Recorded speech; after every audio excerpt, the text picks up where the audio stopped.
te prie, je te cherche, je te veux. Alléluia, soyez bénis ce matin. Je vous salue encore ce matin au nom de notre Seigneur Jésus-Christ. Alléluia. Ange Daniel Dizo, comme d'habitude, ce matin encore, bien-aimés, tous mes abonnés, mes amis, mes frères et sœurs en Christ, la famille, je vous salue ce matin. Alléluia. Je suis là encore ce matin. Le Seigneur encore me fait grâce encore en cette journée de pouvoir faire une autre vidéo. Alléluia. Et c'est la continuité de la première vidéo qui était témoignage et prière qui continue.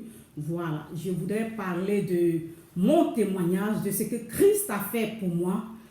Parce que ce Dieu-là, il a fait beaucoup de choses dans ma vie. Amen. Il a fait beaucoup de choses dans ma vie. Il a dit dans sa parole, dans Actes 1, verset 8, il a dit, le Saint-Esprit viendra sur vous et vous serez mes témoins. Amen. Donc quand le Seigneur fait des témoignages, il fait des choses, des grandes choses, même des petites choses dans ta vie, rends gloire à Dieu, car tout ce que ce Dieu-là fait est bon pour toi. Il est bon pour nous tous. Amen. Donc, je voudrais continuer en ce thème de témoignage pour pouvoir continuer. J'en ai plein. Je ne crois pas que je vais tout faire, mais je vais donner quelques-uns. Aujourd'hui, je vais donner un seul témoignage parce que ce témoignage-là est un peu plus long. Alléluia. Le premier jour, j'avais dit que, voilà, je venais d'arriver en France et comment ça s'est passé, mon premier témoignage, tout ça. Et aujourd'hui, je vais parler du deuxième témoignage. Après le premier témoignage, ce qui s'est passé encore dans ma vie, le Seigneur encore s'est manifesté encore dans ma vie. Il s'est montré qu'il était avec moi. Sans plus tarder, on va continuer. Et le deuxième témoignage, c'est que j'étais encore en France. J'étais toujours en France. Après le premier témoignage, j'étais toujours en France. J'étais là. Et du coup, j'étais là. Moi, Daniel, je le dis toujours, je n'ai pas prié pour le mariage. C'était vraiment une grâce. Je n'ai pas prié de pouvoir rencontrer, genre demander à Dieu, Seigneur, aide-moi. Oh Seigneur, je veux me marier, tout ça, je vais faire ça. C'est simplement une grâce et je lui rends gloire.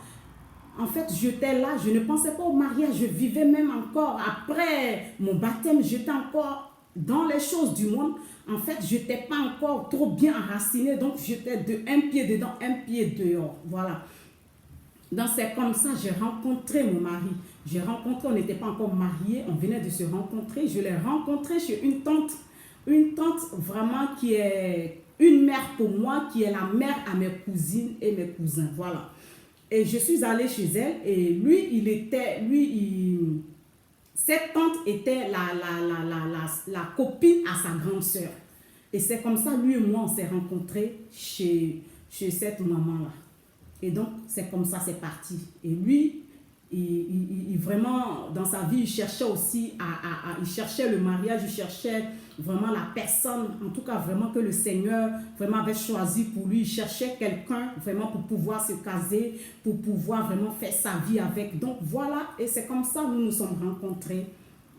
Et après notre rencontre, lui, il vivait aux Pays-Bas et moi, je vivais en France.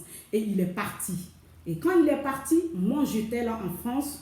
Voilà, on s'appelait, on a gardé le contact, on s'appelait tout le temps et tout ça. Et un jour, il m'a proposé, il m'a dit, Daniel, j'aimerais que tu viennes ici en Hollande pour venir rencontrer mon pasteur, mes frères en Christ, tout ça. Parce que lui, il était en Hollande là-bas, dans une communauté nigérienne. Alléluia.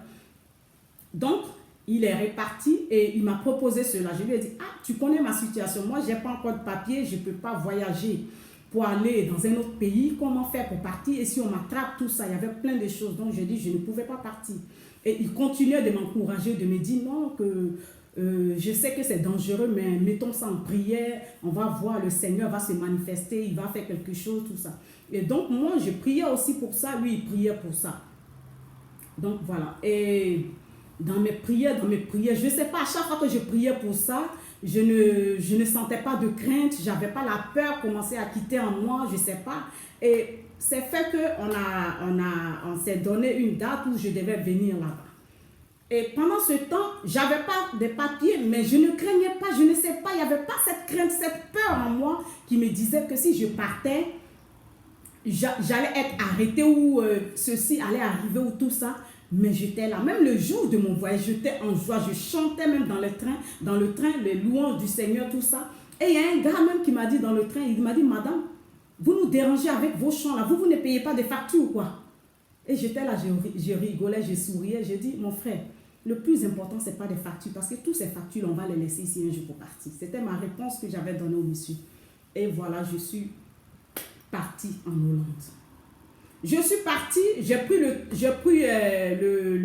Euroline, c'est-à-dire les bus Euroline qui vont à Bruxelles, qui vont en Hollande.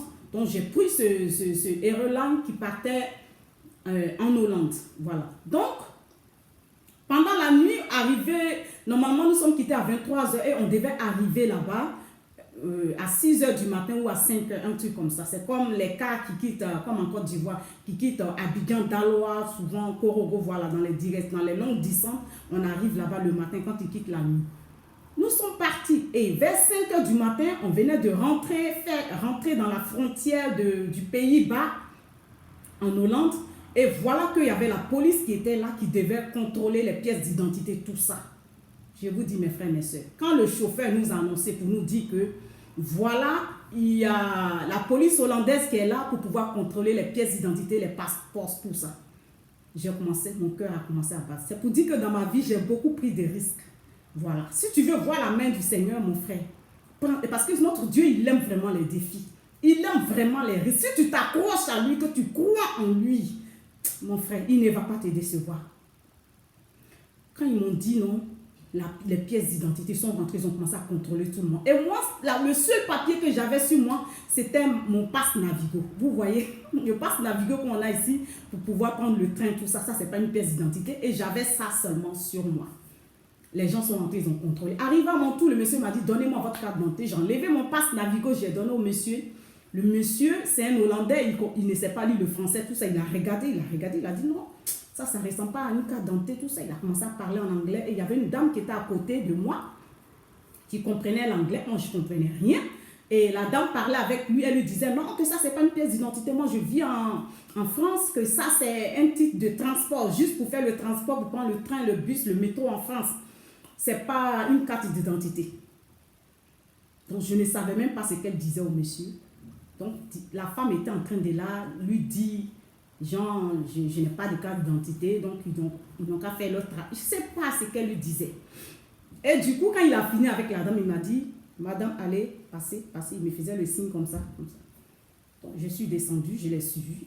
J'ai commencé à avoir peur, j'avais peur, mais je priais dans mon cœur. J'ai dit, Seigneur, je continue de te faire confiance, Encore une fois, de plus encore, je fraude, je suis encore dans la fraude. C'est vrai que j'ai payé mon billet, mais là encore, je n'ai pas de papier. Donc, je continue de prier dans mon cœur, avec la peur, avec la crainte au cœur. Je suis descendue. Il y avait déjà leur véhicule qui était là. Ils m'ont dit de monter dans le véhicule. Je suis montée dans le véhicule. Et là, ils appellent en même temps. Ils me disent que tu es quitté aujourd'hui. Je suis quitté en France. Ils appellent en même temps la France avec leur gros téléphone, comme talkie-walkie, comme on appelle, comme on peut dire. Ils ont appelé la France pour demander est-ce qu'il y a une fille de ce nom qui est enregistrée là-bas chez vous, comme ça. Les Blancs ont dit non. Les Français ont dit non, que nous, on ne la connaît pas. Donc, directement, ils m'ont pris. On était plus de 2 ou 3 personnes qui n'avaient pas de papier.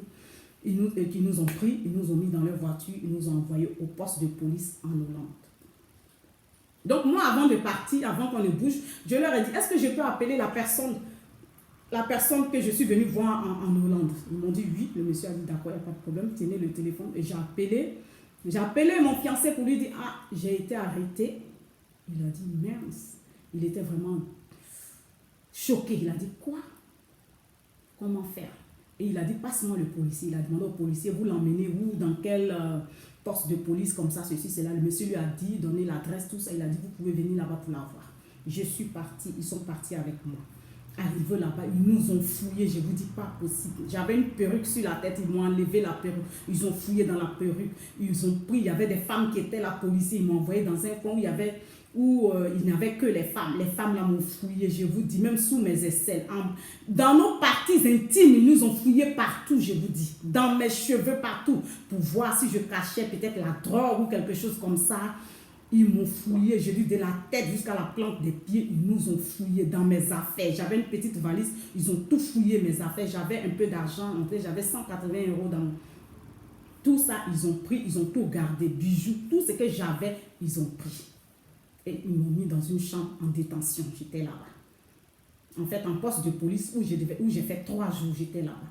Et le premier jour, quand je suis arrivée d'ici, le soir comme ça, mon fiancé est venu et ils l'ont laissé me voir. Souvent aussi, c'est pourquoi c'est vraiment bien aussi, souvent quand tu maries, quand j'ai pas dit tout le monde doit se marier à quelqu'un qui parle la même ethnie que lui, hein. C'est pas ce que je vais dire. Mais c'était vraiment une chance pour moi de pouvoir parler la même langue que mon fiancé. Et quand il est venu, lui, on a commencé à parler, mais les policiers étaient à côté, donc je causais avec lui et lui, il a commencé à me dire embêté que non, il faut leur dire que tu veux demander l'asile politique, il faut dire que tu veux demander l'asile.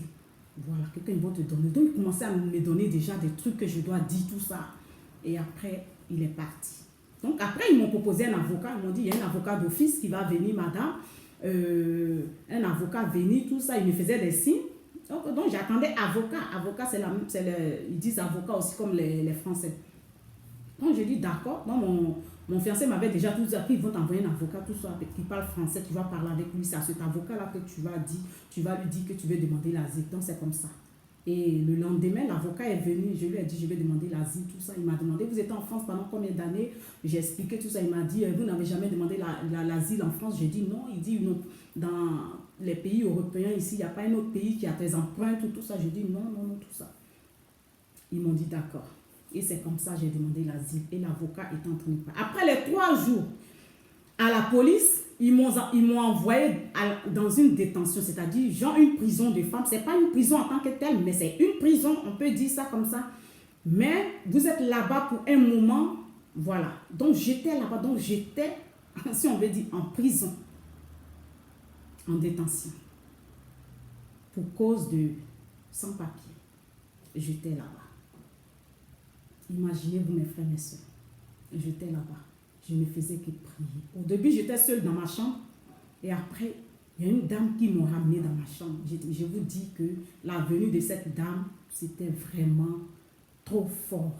Parce que cette dame qui est venue me rejoindre dans ma chambre, c'était une dame vraiment que le Seigneur avait envoyée pour moi. Vous ne pouvez pas comprendre. Parce que comme je vous ai dit, je venais de rencontrer le Seigneur il n'y avait pas trop longtemps. Et il y a beaucoup de choses que je ne connaissais pas encore dans la vie chrétienne. Je n'étais pas encore accrochée totalement au Seigneur. Je ne lisais pas la Bible. Il y a beaucoup de choses. J'étais un peu distraite, un peu perdue dans ma nouvelle vie chrétienne. J'avais besoin d'un monteur, je vous dis. Genre quelqu'un qui allait te suivre ou quelqu'un qui allait m'aider à comprendre même les versets ou à comprendre la Bible ou à pouvoir m'aider à avancer. J'avais vraiment besoin de quelqu'un et c'est ce quelqu'un-là que le Seigneur m'a emmené. Je ne savais pas qui elle était, mais après, quand nous sommes séparés, la dame m'a dit, Daniel, le jour que je suis venue, qu'on m'a emmené dans cette chambre, quand je suis rentrée dans ta chambre et que j'ai vu ta Bible, j'ai vu une Bible sur la table, j'ai dit, Seigneur, je crois que tu m'as envoyé ici pour une mission. C'est ce que cette dame m'a dit. Donc quand la dame est rentrée, elle m'a dit bonjour. Tout de suite, le courant est passé. On s'entendait bien dans cette chambre. Cette femme était comme un moteur. Elle était mon moteur. Je ne peux pas dire elle était. Mais cette femme m'encourageait. À chaque fois que je pleurais, j'ai fait 1 mois, 12 jours. Je me rappelle très bien dans cette détention. Je pleurais à chaque fois. J'étais dessus. Je me plaignais. Je dis pourquoi moi? Qu'est-ce qui m'arrive? Ma famille ne savait pas ce que je vivais, où j'étais même partie. Et c'est comme ça. Cette femme a commencé à m'aider, à lire la Bible, à comprendre les passages de la Bible, les histoires d'Esther, les histoires de David, les histoires de Job, les histoires, en tout cas presque tout, les histoires de Ruth, tous ces passages, ces beaux passages, ces beaux histoires qui se sont passées dans la Bible, elle me racontait. Et nous, on lisait beaucoup dans Ésaïe, les passages où le Seigneur nous parlait, et c'est là-bas même que j'ai commencé à prophétiser, c'est-à-dire on priait comme ça, un coup j'ai commencé à parler, je ne sais pas, il y a quelque chose qui me poussait de dire des choses et je parlais. Et tout ce que j'avais dit, c'est réalisé.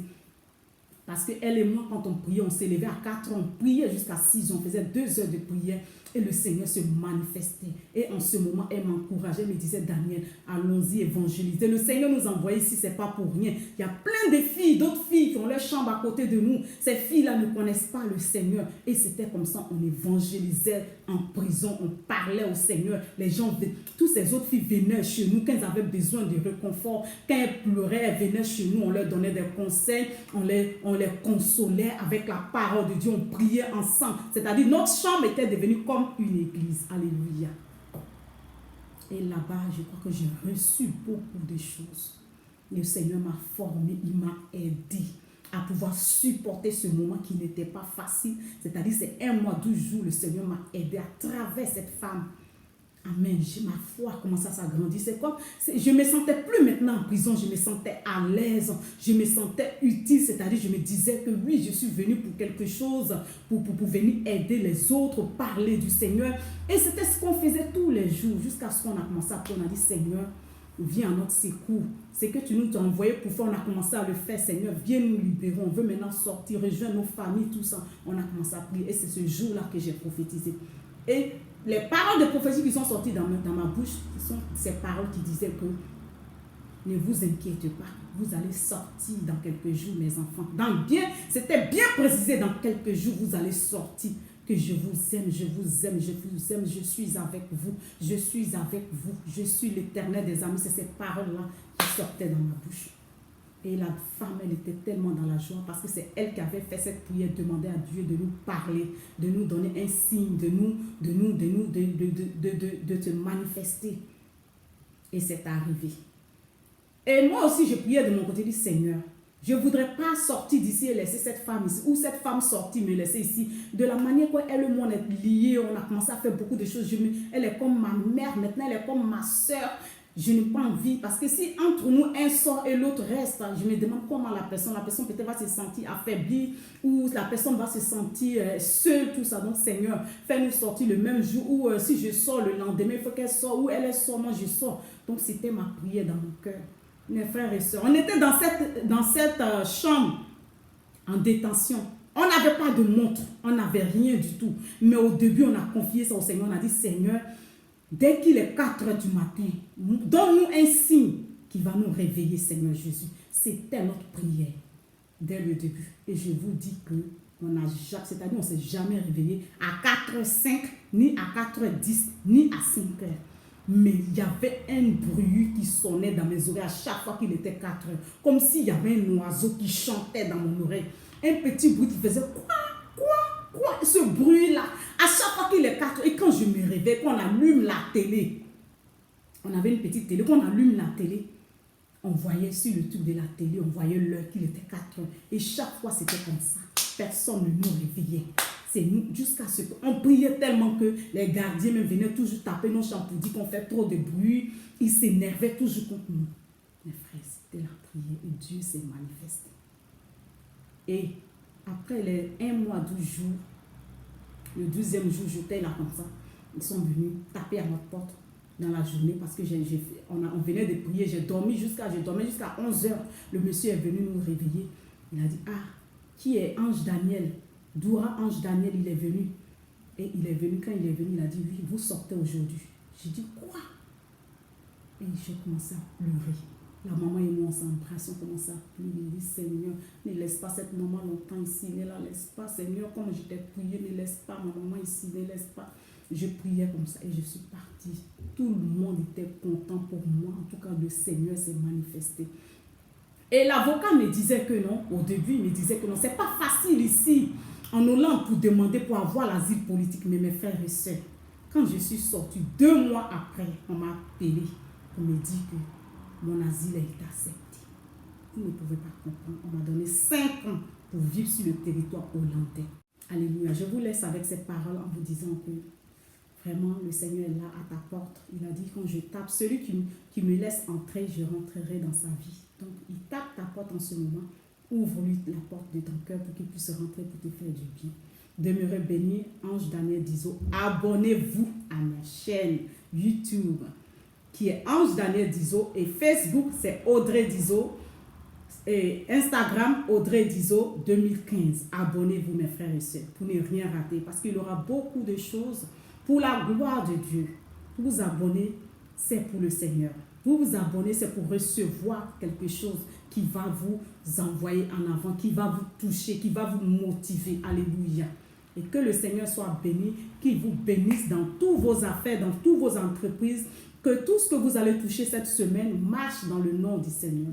Demeurez bénis. Bisous, bisous, je vous embrasse et je vous aime au nom du Seigneur. Alléluia.